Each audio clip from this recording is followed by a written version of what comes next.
Sophie Allais va surgir. Sophie, enseignante-chercheuse, copilote de la chaire Futur d'élevage. Et Sophie, tu vas nous parler du prix de la durabilité qui mobilise notamment cette année 3 étudiantes, Valentine, Marie, Coralie. Il va falloir être concentré, les encourager parce qu'elles ont accepté un challenge qui est difficile. Merci Martial. Donc, le prix durabilité des élevages récompense les travaux effectués par les étudiants pendant leur stage de fin d'études, de master ou d'ingénieur ou leur doctorat, et travaux s'intéressant aux enjeux de la durabilité des élevages.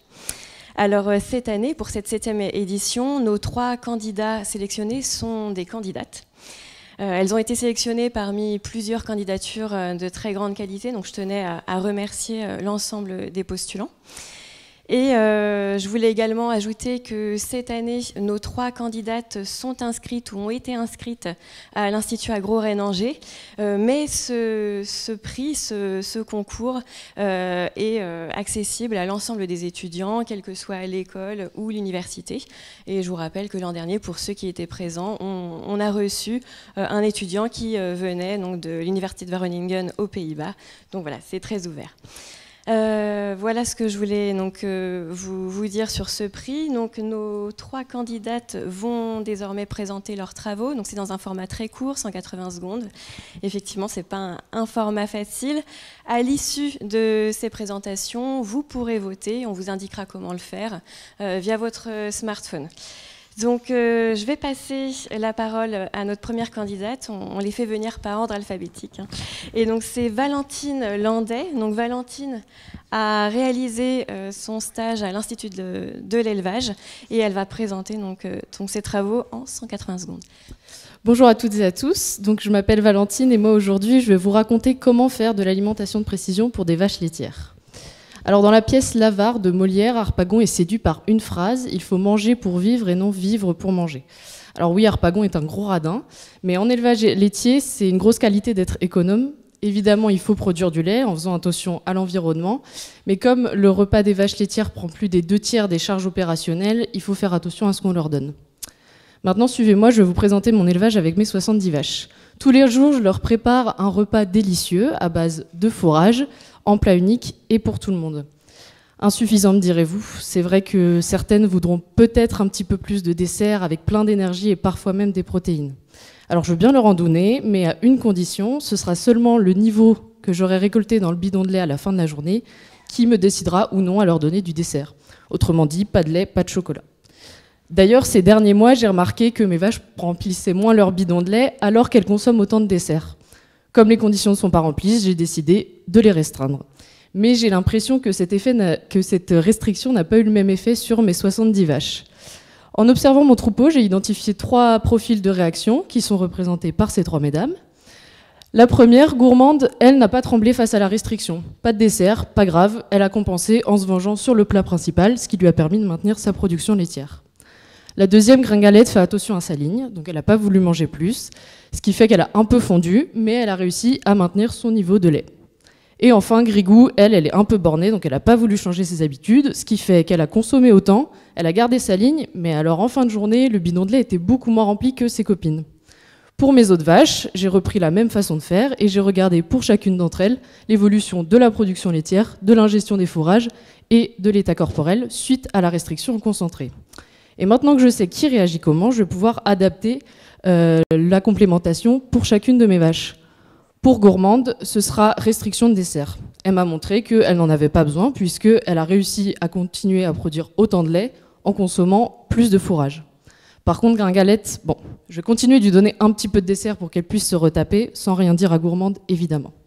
Et pour Grigou, elle est bornée, on ne la changera pas, donc je vais continuer de lui donner une grosse part de dessert pour qu'elle puisse continuer à me donner son lait. En prenant en compte les particularités de chacune de mes vaches laitières, je vais pouvoir espérer avoir un élevage plus durable que si je les avais nourries avec des stratégies plus classiques comme la ration complète ou la ration semi-complète indexée sur la production laitière. En faisant ça, j'espère faire quelques économies en dessert, sans perdre de lait et en continuant de faire attention à l'environnement, en faisant attention aux ressources que je distribue. Merci pour votre attention.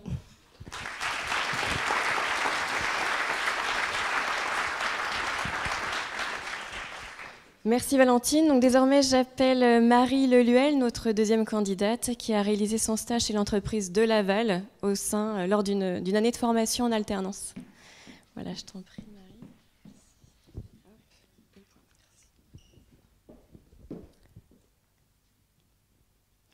Donc bonjour à tous, je m'appelle Marie Leluel et je vais vous présenter mon projet de mémoire de fin d'études qui concernait la mise en place d'une opération de revalorisation des déchets en caoutchouc issus de l'élevage laitier en France. Donc, j'ai réalisé cette mission au sein de l'entreprise de Laval qui développe et commercialise principalement des matériels de traite. Mais en quoi consiste exactement cette opération? En fait, il existe des produits appelés manchons et tuyaux qui sont utilisés dans l'ensemble des installations de traite. Ces produits sont majoritairement en caoutchouc. Et ils sont dits consommables, c'est-à-dire qu'ils doivent être remplacés fréquemment pour ne pas altérer la qualité de traite ou la qualité du lait. Le fait qu'ils soient consommables engendre une grande quantité de déchets chaque année.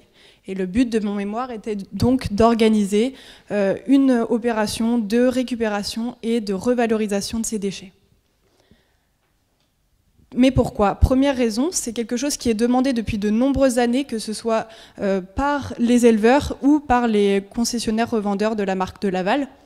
Et ce besoin a été confirmé par 2 enquêtes menées auprès de ces 2 populations.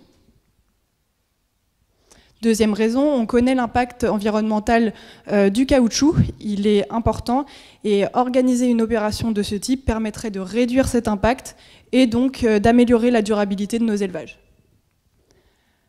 Enfin, avant, il n'existait pas de solution de revalorisation de ces déchets en caoutchouc. Donc les éleveurs avaient des manières diverses et variées de gérer ces déchets. Donc il y a quand même 20% des éleveurs répondants, donc 116 éleveurs, qui incinéraient leurs déchets en caoutchouc. Leur proposer une solution simple de revalorisation permet de les décharger de cette tâche-là. Pour mettre tout ça en place, un partenariat a été scellé avec Aliapur. Aliapur, c'est une entreprise française qui recycle des pneumatiques en diverses choses, donc des objets moulés, des pistes cyclables, etc. Le projet a démarré avec une phase de pilotage et quelques concessionnaires partenaires pour établir un protocole et déployer l'action sur le terrain en septembre dernier. Comment ça se passe en concession? Les techniciens récupèrent les produits usagés chez leurs clients, qu'ils ramènent en concession où ils sont stockés en big bag et Aliapur vient collecter ces big bags. À ce jour, il y a déjà 25 concessions françaises qui ont mis en place ce projet dans leurs locaux, avec 8 big bags collectés à ce jour et plus de 1,5 tonnes de produits revalorisés en tout, et c'est que le début. Les points forts de ce projet, c'est qu'il plaît aux concessionnaires et aux éleveurs, et en plus, il fait parler. Et c'est un projet qui a de l'avenir. On peut imaginer diverses perspectives, donc que ce soit l'inclusion d'autres produits en caoutchouc à l'opération, ou encore la duplication dans d'autres pays. Ça a commencé avec des pays d'Europe du Sud, notamment.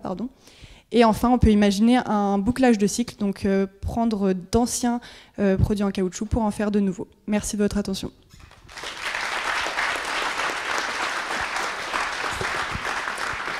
Merci beaucoup Marie. Donc maintenant j'appelle notre 3e candidate. Donc c'est Coralie Tirlemont qui est actuellement en 2e année de doctorat à l'UMR Pégase, qui associe donc INRAE et l'Institut Agro Rennes-Angers. Bonjour à tous. Donc moi je vais vous parler de mon sujet de thèse qui traite de l'évaluation de la vulnérabilité des élevages de porcs et du bilan environnemental des stratégies d'adaptation au changement climatique. C'est très long, on va essayer de faire plus court. Donc, si on regarde donc, élevage porcin et changement climatique, on a 2 composantes principales. On va avoir nos petits cochons qui ont un métabolisme élevé, mais aussi une faible capacité à dissiper la chaleur, contrairement à nous, humains, qui par exemple sont capables de transpirer. Et du coup, on peut dire qu'ils sont sensibles au stress thermique. En parallèle, on va avoir la production de lisier qu'il va falloir gérer, mais aussi stocker, et aussi l'utilisation de l'eau, que ce soit pour les infrastructures ou pour abreuver nos petits cochons. Si on se met à horizon 2050, où on aura des vagues de chaleur qui seront beaucoup plus récurrentes, mais aussi beaucoup plus intenses, eh bien, on va avoir des impacts sur nos animaux, mais aussi sur l'exploitation en elle-même. De ce fait, on va avoir des impacts sur la santé et le bien-être de nos animaux, mais également sur les performances qui sont à l'origine des ressources des revenus de l'éleveur. En parallèle, on va avoir une augmentation des émissions de gaz à effet de serre et d'ammoniac en lien avec les lisiers, mais aussi des impacts plus globalement sur le bilan environnemental de l'exploitation. L'objectif de ma thèse, ça va être de modéliser pour aider les agriculteurs à anticiper et s'adapter au changement climatique. Donc pour ça, c'est simple, on va utiliser des scénarios climatiques futurs pour modéliser les effets des vagues de chaleur sur un élevage de porc. On va également déterminer les impacts technico-économiques mais aussi environnementaux. Et enfin, on va identifier des stratégies d'adaptation telles que l'utilisation de pad cooling ou de brumisation. De ce fait, on va ainsi être capable de limiter, voire même potentiellement de réduire les impacts du changement climatique sur les fermes porcines. Donc concrètement, comment ça se passe? Eh bien, on développe un modèle qui est capable de simuler informatiquement parlant un élevage de type naisseur-engraisseur, donc détruit jusqu'au porc à l'engraissement, et à l'échelle de l'individu, c'est-à-dire qu'on va représenter chaque cochon avec une certaine variabilité pour essayer de se rapprocher de conditions réelles. Ce modèle, eh bien, on va l'utiliser sur des fermes commerciales françaises. Donc là, actuellement, on en sélectionne 8, avec des caractéristiques différentes, que ce soit sur les bâtiments, sur les ports, mais aussi des localisations différentes. De ce fait, ces diagnostics vont nous permettre d'identifier des fermes dites à risque, avec des critères de vulnérabilité. Et ces critères, eh bien, on va pouvoir mettre en place des stratégies d'adaptation pour les restreindre. C'est-à-dire que, par exemple, une ferme qui va consommer déjà énormément d'eau, on ne va pas forcément lui préconiser de la brumisation. L'objectif, à terme, serait potentiellement de développer un outil d'aide à la décision qui permettrait donc aux éleveurs de s'adapter à ces enjeux. Merci.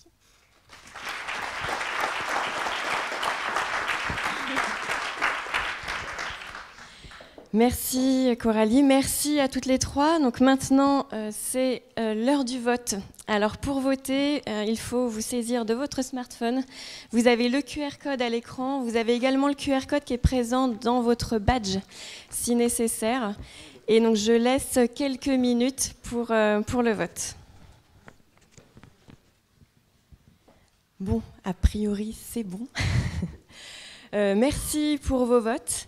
Je vais d'abord demander aux trois candidates de me rejoindre. Encore un grand merci à toutes les trois pour cet exercice.